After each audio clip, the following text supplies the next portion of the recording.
नमस्कार साथियों, स्वागत है आप सभी का आपके अपने इस YouTube चैनल क्लास में डॉक्टर धर्मेंद्र वर्मा में। जी हाँ, आज हम बात करेंगे इस वीडियो में कक्षा 12वीं का जो पाठ्यक्रम है उसको लेकर के हम बात करने वाले हैं। देखिए, पिछले कई दिनों से मेरे पास मैसेज आ रहे हैं स्टूडेंट्स के कि सर 12वीं में जो पाठ्यक्रम कम किया गया है, यानी कि जो कोविड-19 की वजह से अभी जो पढ़ाई बाधित हुई है बच्चों की, तो उसको देखते हुए माध्यमिक शिक्षा बोर्ड ने पाठ्यक्रम में संशोधन किया, कम किया है ताकि बच्चों पर ज़्यादा भार नहीं पड़े। तो कौन कौन से चैप्टर कम किए हैं जिन्हें आपको नहीं पढ़ना है और कौन से चैप्टर जिन्हें आपको पढ़ना है, उस पर हम बात करेंगे। तो 12वीं की स्टूडेंट्स के लिए बहुत ही महत्वपूर्ण वीडियो है, पूरा देखिएगा, कहीं भी स्किप मत कीजिएगा। तो प्यारे बच्चों, इस वीडियो में हम बात करेंगे केवल हिंदी अनिवार्य विषय की। जी हाँ, हिंदी अनिवार्य का जो पाठ्यक्रम कम किया गया है उस पर हम बात करेंगे। तो चलिए शुरुआत करते हैं। उससे पहले मेरी आपसे रिक्वेस्ट है कि यदि आपने अभी तक चैनल को सब्सक्राइब नहीं किया है तो प्लीज़ चैनल को सब्सक्राइब जरूर कर लीजिएगा, साथ ही बेल आइकन पर भी क्लिक कर लीजिएगा ताकि और आने वाले अच्छी वीडियो की नोटिफिकेशन आपको मिलती रहे, उनका लाभ बेनिफिट आपको मिलता रहे। तो लीजिए शुरुआत करते हैं आज के इस टॉपिक की। तो देखिए, लेटेस्ट अपडेट ये है और मैं आपको बताना चाहूँगा कि इससे पहले भी जो संशोधन किया गया उसके बारे में माध्यमिक शिक्षा बोर्ड द्वारा डाला गया था, लेकिन ये जो है मैं आपको बता रहा हूँ ये लेटेस्ट है, अभी का ये आया हुआ है और एक बड़ा परिवर्तन यहाँ पर किया गया है पाठ्यक्रम में। देखिए, माध्यमिक शिक्षा बोर्ड राजस्थान अजमेर परीक्षा 2021 के लिए हटाया गया भाग हिंदी अनिवार्य विषय कोड 01 और कक्षा 12। तो देखिए, आपको क्या क्या नहीं पढ़ना है, कौन कौन से भाग हटाए गए हैं वो देख लीजिएगा।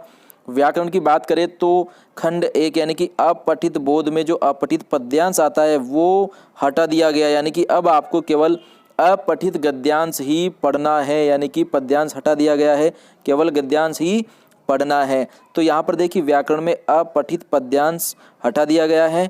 और इसके साथ ही बात करें तो व्यावहारिक जो व्याकरण एवं रचना है उसमें पद परिचय, शब्द शक्ति और अलंकार।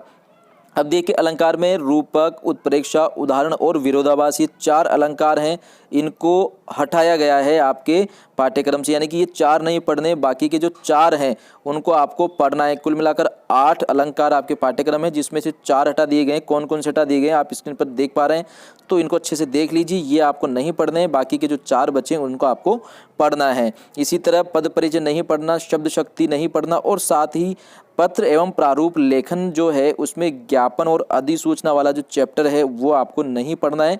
इनको पाठ्यक्रम से संशोधित यानी कि हटा दिया गया है। चलिए, व्याकरण की बात हुई, अब बढ़ते हैं आगे। देखिए, आपकी जो पुस्तक है सृजन की बात करें तो देखिए, सृजन का जो गद्य खंड है उसमें से आपके अध्याय 12 जो सरदार पूर्ण सिंह का पाठ है मजदूरी और प्रेम, वो आपको नहीं पढ़ना है।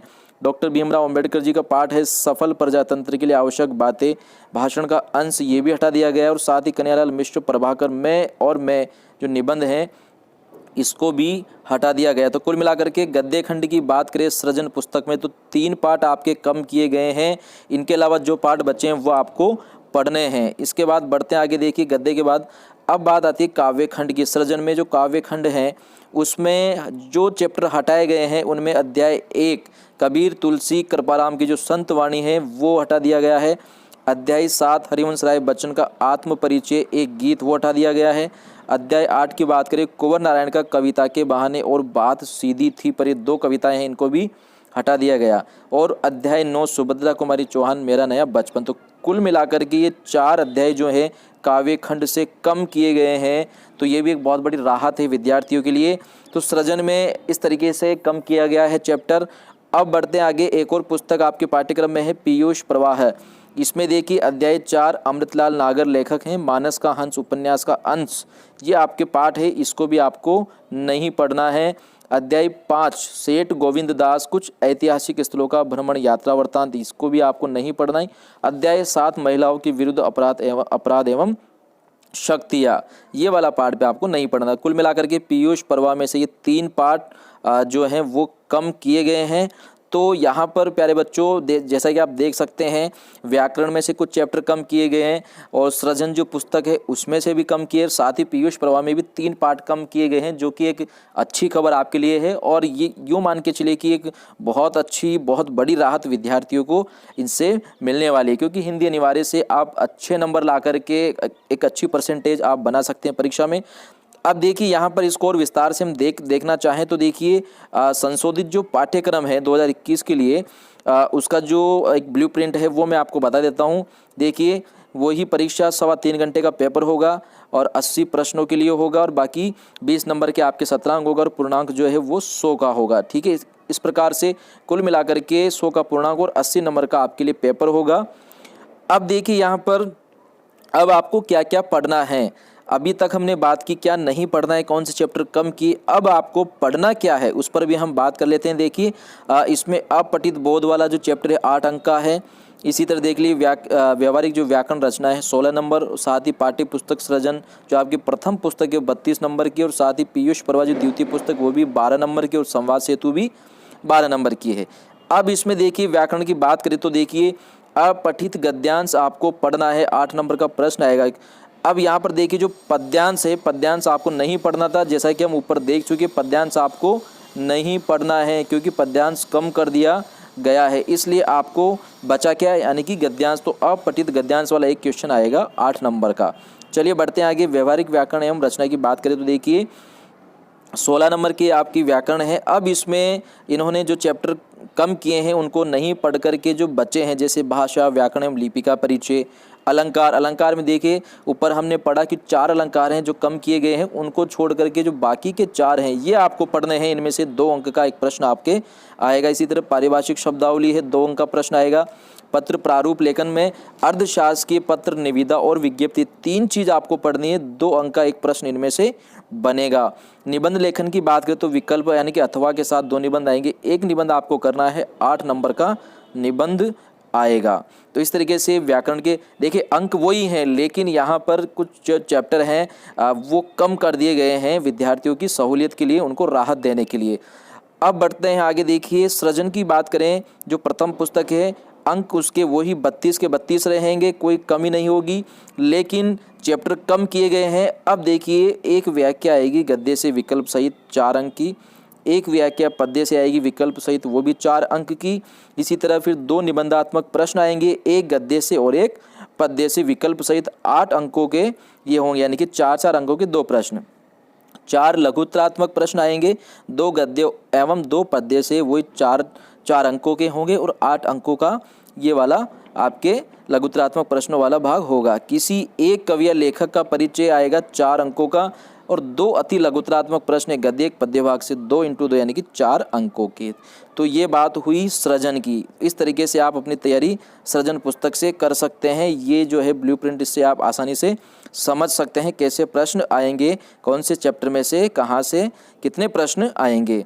अब देखिए बात करते हैं दूसरी पुस्तक जो है पीयूष प्रवाह, 12 अंकों की आपकी पुस्तक है। एक निबंधात्मक प्रश्न आएगा विकल्प सहित 6 अंक का।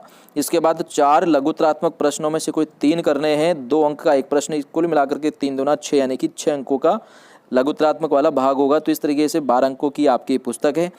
आगे बढ़ते हैं संवाद सेतु। देखिए आपकी जो पुस्तक है संवाद सेतु, इसमें देखिए समाचार लेखन से संबंधित एक प्रश्न आएगा 2 अंक का।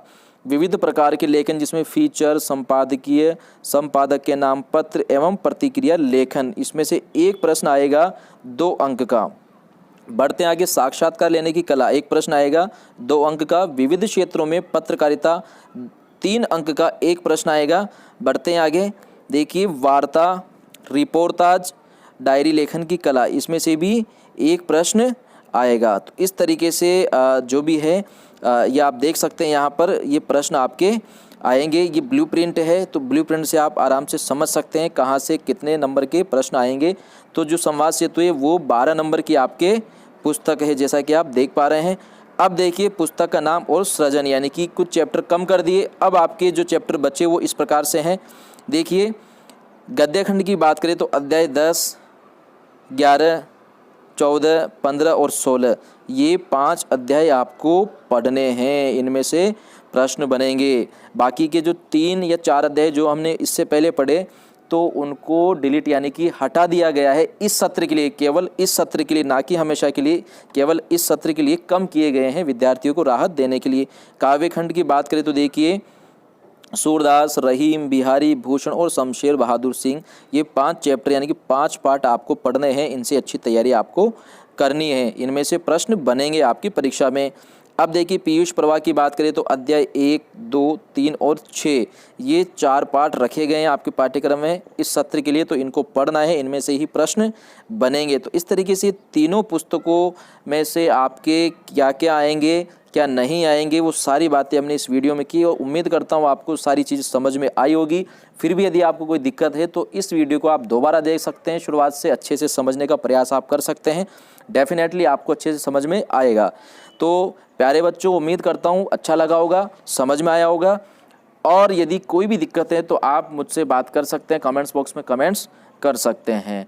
इसके बाद एक और वीडियो ज्योग्राफी का लेकर के मैं डालने वाला हूं, तो ज्योग्राफी यदि आपके हैं तो आप उस वीडियो को चैनल पर देख सकते हैं, और साथ ही अन्य कुछ और विषय हैं उनसे संबंधित जो पाठ्यक्रम कम किया गया है, संशोधित किया है, उस पर भी वीडियो बना करके चैनल पर मैं डालने वाला हूं, तो वो भी आपको मिल जाएगा। तो बने रहिए चैनल पर। आज के लिए इतना ही काफ़ी है, मिलते हैं नेक्स्ट वीडियो में एक नई बात एक नए टॉपिक के साथ। तब तक के लिए धन्यवाद, शुक्रिया।